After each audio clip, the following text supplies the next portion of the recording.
So like it follows with the whole theme where he's talking about the seven sins, and the seven sins are committed.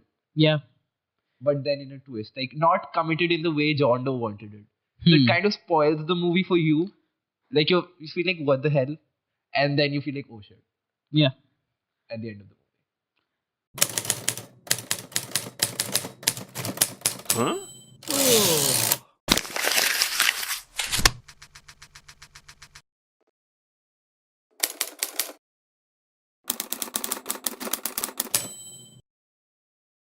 Hey guys, welcome to another episode of the Spitballing Podcast. I'm your host Haris Samzad, and with me is my co-host Ayush Yadav. This is a very different episode for us. In this episode, we basically analyzed and deconstructed some of the movies that we thought could have had better endings. We talk about an alternate ending for these movies and also relate and kind of talk about the basic plot of the movie as well. So, how we went about choosing movies for this was that we decided during the week that we'll watch one movie each. So we chose one movie each. I chose Seven by David Fincher. And I chose Tamasha by Imtiaz Ali. And together, in the end, we'll both be doing Us, which recently came out in 2019. Yeah. It's by Jordan Peele. Yeah. It's by Jordan Peele. So we'll be talking about that movie as well. So if that sounds interesting, guys, please do watch the entire video and like, share, and subscribe with your friends. So that being said, how do you want to start this? Do you want to go Tamasha first or do Seven first? I personally want to start with Tamasha. Okay.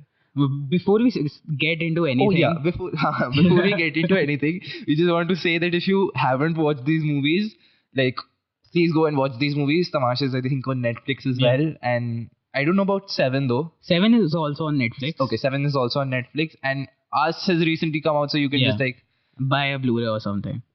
We do not recommend this, but you can also watch it on the internet. No, we recommend it. Just buy it or something. No to piracy, Ayush. I said buy it. Achha, theek hai. Okay. Buy it, guys.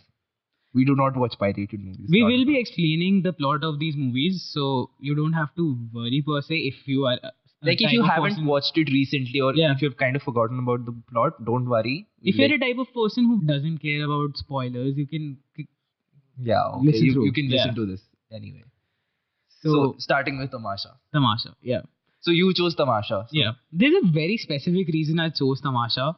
So I first watched Tamasha in when I was in 10th standard or something. And it was a very different experience for me then. I watched it last week and it was a completely different movie for me. And so I had a few options. I wanted to do Bollywood because something that intrigued me because I have watched too many Hollywood movies. So I wanted to do something different and I chose Tamasha because I thought it had a terrible ending. Yeah. I also felt like the ending of the movie was very... You just watched it recently for the first time, right? I watched it recently for the first time. So I felt like it was...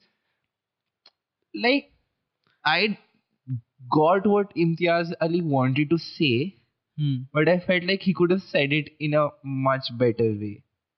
Okay. I felt like the entire movie has scenes which are really good, but they're not in a cohesion or they don't develop at a right pace. बहुत abruptly होता है सब कुछ. So that's what the issue my parents had with the movie. They watched it with me when I was in 10th and we all hated the movie. And to sum up the plot, there's this guy, the movie is split into two halves. So in the first half, there are two strangers who meet in Corsica. Yeah, in Corsica. It's a foreign island and they're both Indian.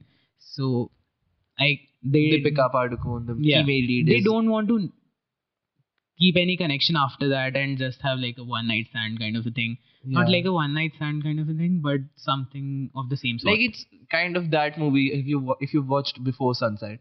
Yeah. It's kind of like that only. So they don't disclose they don't disclose their identities to each other and then they spend the whole night and day and stuff enjoying themselves. That's it. And what happens is Deepika Padukone falls in love with Ranbir Kapoor's character, and so that happens. And like after a long leap. Yeah, they like चले जा रहे हैं Yeah, वो that एक leap साल was दो really साल long. 4 साल And still she did not got over that, and so she tracked him down by this book Catch 22, which was like had a Yeah. social stamp on it. So Yeah. she went to social and like was waiting for like him there. yeah, the cafe. And she meets him basically. Yeah, they restart their relationship, which for Deepika doesn't turn out the way she thought. He's a completely different person. He's now into a 9 to 5 job. He's an engineer, and he's not the same fun-loving person she fell in love with. Yeah. And he's kind of like in Corsica, he's more like spontaneous and human, and in New Delhi, where she meets him finally, he's kind of like a robot. Yeah, he's just doing the same routine every day with no changes. And so the way the movie is and he's told, also kind of like a kiss ass for his boss. Yeah, and that's also kind of like a turn off for her, I think. So the way the movie is told is basically through a drama that Ranveer Kapoor is putting up at the end of the movie, and like in that way, I think that you had a problem that the cohesion wasn't there. But for me, like recently when I watched, I think everything lined up. I personally think it depends on person to person, and that's why I would suggest like a different ending for that movie. But I get like how in a drama you have acts and different acts separated. But when you're developing it into a movie, so then you have to have a cohesion. वरना बिल्कुल abrupt लगता है ना फिर सब. No, but like that was the point, right? That it's a play, not a movie. Like it's a tamasha, and they are putting up an act and everything, and that I can get now, which I did not get earlier. But the problem wasn't that for me personally this time. It was just the ending overall. That what happens in the end is they get back together. He quits his job. He is no longer a robot basically, and he does what he loves, which is acting and storytelling basically. So I'm a sucker for sad endings. Kind of, I am too. Yeah. Are we like secretly sadists? Yeah. So what I wanted to happen after that, basically there's this scene in Social Cafe where Deepika breaks down to a point. Yeah, where she's literally begging Ranveer Kapoor to take her back. I wanted to happen that Deepika to go like fuck you, and just like there are some people who don't deserve to be stuck, but there are different ways that the movie could have shown. Like Deepika helped, but she did not go all the way. Like even though he got out of the system, they did not got together. That's what I wanted from the movie. Okay, kind of get what you're saying. Yeah. So, in my opinion, what should have happened is he becomes that person, but he falls in love with himself. And even though Deepika Padukone's character Tara helped him, rehabilitated him, but they did not got together. Like there was this phase of her character that got over in his life, and she changed him. But because she changed him, like they did not get together. Like there's a subtle poetic irony in that. That's like a sort of poetic irony that even though everything can go right, something always goes wrong. And that's what I love from movies, that you cannot satisfy everyone, and that's what he kind of like Imtiaz Ali kind of tried to do with that movie's ending. Yeah. And I guess that's why people hated it. Many people. I think like in all honesty, Bollywood is kind of a sucker for good endings. Happy endings, yeah. Every movie kind of gets the girl meets boy head. It's kind of like most of the mainstream movies follow this whole pattern. Not nowadays, because nowadays they're making biopics and based on actual accounts and stuff. But like most of the movies used to follow the same trend that boy meets girl, there's some trouble, then boy and girl like work out the trouble and they're back again. Yeah. And that kind of is like, what he tried to do with this movie.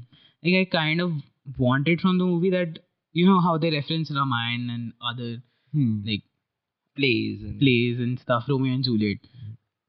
Like Romeo and Juliet also has a very poetic ending, and I did not want him to copy that or anything, but what all his main leads go through are the change that do not make them lose anything. Like they only gain from the experience every time, even though they do some pretty bad shit. And that's what I think most people did not like from that movie. Like anyone who is chased, like relating to the movie, loves the movie. Okay. So I think that he could have, like, I'm not saying that I know better than him, but like for me that was a problem. in the Better movie. alternate ending. Yeah. It's an alternate ending, not a better ending. I'm not saying it's a better. I actually like the idea of the poetic irony in the sense that they do not get together, but they become better selves of themselves. That's kind of like the main thing, which is, and that's how the every modern love story should be, because I don't think, like, it's just more relatable. Even though I'm not saying that monogamy is boring, but like in that particular scenario, I thought that it fitted better for both the characters to improve themselves and focus on themselves more. Like in the last scene, he basically gets down and like praises Tara for like dragging him out of that. Yeah, place. And that's pretty good, but they could have done without involving the whole romantic phase in their lives. Yeah. Okay. So now, like, I really like that idea. I would have paid to watch that movie. Like, if honestly, I would have watched this movie in the fall, I would come out when it came out, and back when it came out. We definitely paid. We definitely paid. Still paid. Yeah, like we still watched it on Netflix. But like when I would have watched it then, like in a hall, I think my experience would have been different, and I would have been more disappointed with the movie. Weirdly, I want to talk about this. Like during the movie, because we had to think of alternate endings. It's a pretty stupid ending, but like Piyush Mishra's I personally thought during the movie, not when the movie ended, but during the movie, I was thinking of another alternate ending where what happens is, instead of Ranbir Kapoor being that successful storyteller and everything, it's a circle of life that he becomes that storyteller, and in the end he basically sits down and calls a child that, like, kahani sunoge or something like that, and he becomes Piyush Mishra's and they kind of tease that when he's sitting on the tree and dictating his story to all the auto walas and the students over there, right? That would also have been like good, but I definitely like the earlier one better, the earlier alternate ending one better, because then I think there wouldn't have been enough character development for the last phase of the movie. Yeah, and then Deepika Padukone's character would have been irrelevant. It would have been like Game of Thrones season 8. मुझे नहीं समझ में आ रहा. I have not watched Game of Thrones. You know that. Basically, all of the character development through the whole story was destroyed, kind of. Sense में. So like moving on to 7 now. Okay. Like I didn't watch 7 basically कि मुझे like I want to make an alternate ending for it. I was looking for movies. I knew that we had to do this thing and I had to choose a movie for it.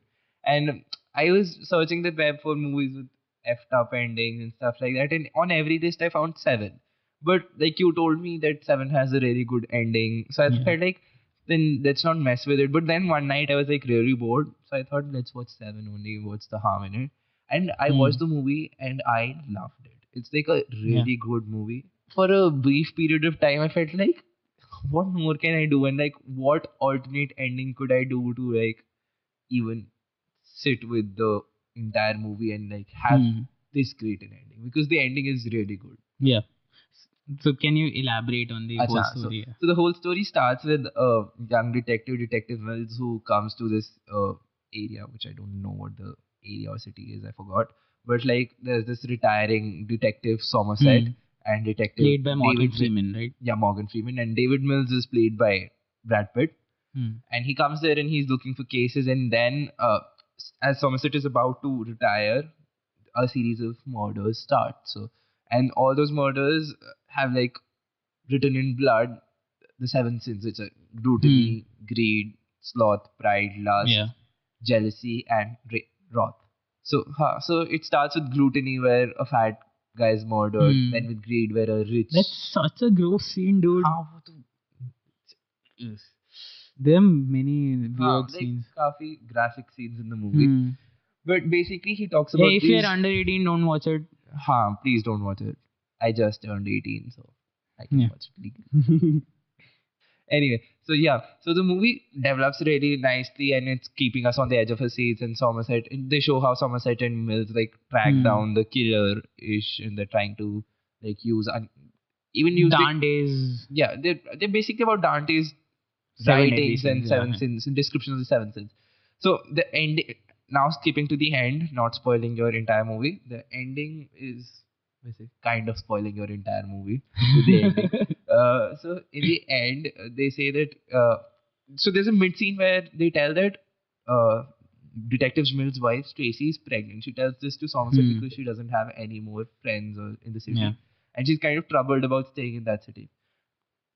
And then in the end, they show that John Doe, who's the killer, pleads guilty, and he says after after killing 5 of the people with 5 who were according to him committed.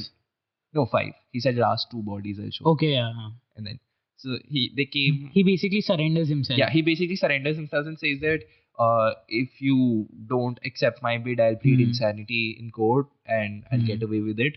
And that if you agree to my thing, I will plead guilty to all the murders, and like I just want to show you the last 2 bodies. And I heard like that is where my alternate ending would start from.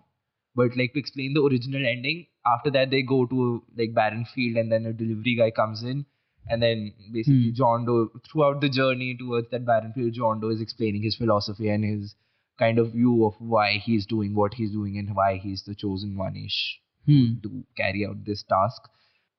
So and then like a delivery guy comes in, and there's a package, and then he tells that he was envious of Mill's life, and then the box has Detective Mill's wife Tracy's head cut off, and he says envy, and what he wants, and he kind of riles up David to become. So that's envy is the 6th sin, and he is the committer of the 6th sin, and then he wants Detective Mills to kind of shoot him in the head and like become wrath, which is the 7th sin, and like vengeance and wrath. Kind of like commit the 7th sin.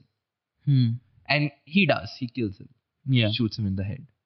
And so that was the ending, and that's kind of like a really twist at the end. Like you weren't expecting that. So my alternate ending would kick on from where he comes to the police station and surrenders himself. Okay. He's bloody in that scene. Yeah, right? he's blood on his hands and clothes and stuff. So I agree with I would continue with the same deal. Like I would plead insanity and like and then he says that I'll show you the last 2 bodies. And then the package comes in, there's Tracy's head in the box. But Somerset convinces have you there's a scene in the middle of the movie where Somerset and David Mills are talking about their philosophy on life, and he says that I do not agree with you. Somerset is kind of like lost hope on humanity. Not on humanity, but in his area. Like the area where he lives in, the city that he lives in.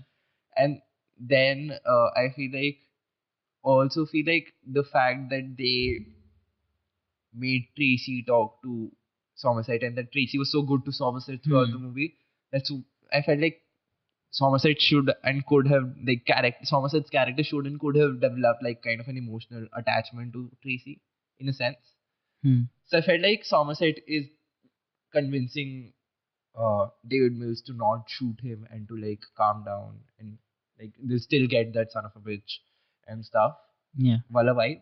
And then David Mills does not shoot, and he shoots the gun midair or just like on the ground, just to like have that thing.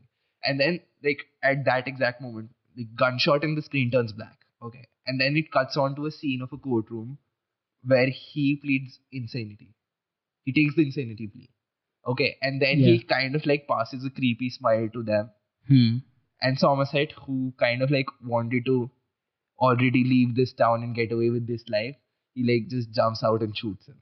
So in turn, he commits the seventh deadly sin of wrath and vengeance, but with a much greater twist.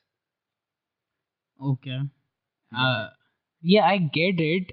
I just don't really like Somerset's character would have like character was inspired basically by Brad Pitt's character, right? So then that would also like kick in on the part of that emotional connect that he and Tracy had. And the fact that she was pregnant and then the justice system failed on him. Yeah. And the entire area where he's like, I guess then that's the whole thing that would have been like a Bollywood movie because nobody loses anything. Actually, then he still loses Tracy. Yeah. David still has his life like, cut off. Mission. Yeah. Been sad. Basically, Somerset was proven right in your ending. That like his city is fucked. Yeah. And then in that sense, Somerset felt like there was nothing on his part to be lost when he was doing that thing. Yeah. He was doing it out of love for David Mills and Tracy. Yeah. In the sense that he empathized with the fact that they had, and then kind of also triggers of that angle where he was like, I wish I had a child, but I don't regret my. I know I made the right choice, but I feel like I should have had a child. And he felt like he. What Somerset basically becomes like a godfather to. Godfather. Like I am to your cat. Yes, that is another thing. My cat is. Yeah, you kind of named my cat. Okay. Yeah. So, like for all those who do not know, I got a kitten recently. It's 2 months old. We do not know the gender yet, so please do not ask. His/her name is Mimi, and if you want pics, DM me. That's it. That rhymes. Basically, if I had to suggest one thing in her ending, I would say that when he kills John Doe, he kills himself too. Like instead of being tried and everything, he just shoots one bullet in his head and one is in his own. I just wanted, like, kind of the movies I like are where they end on a sudden note. Yeah. Like that's like the type of ending. A little bit of abrupt ending. Yeah, abrupt ending. Like the ending is fully concluded. The movie is concluded. The plot has concluded, but the ending is abrupt. Yeah. So when he shoots, just ends. The movie ends there. So there's no what happens to Morgan Freeman's characters and stuff. Okay. Just ends there. Like left to interpretation. Yeah. Okay. Nice. Guys, we've now reached the end of part 1. We originally didn't decide to do it, but later on, due to the length of the entire episode, we've decided to upload it into 2 parts. So right now, we've talked about Tamasha and 7, and this is the end of part 1. Okay guys, so if you're watching this on YouTube, the link to the second video is on your screen right now. Click that box, it'll take you straight to the second part of this episode. On Apple Music and Spotify, the part 2 of this episode will start now.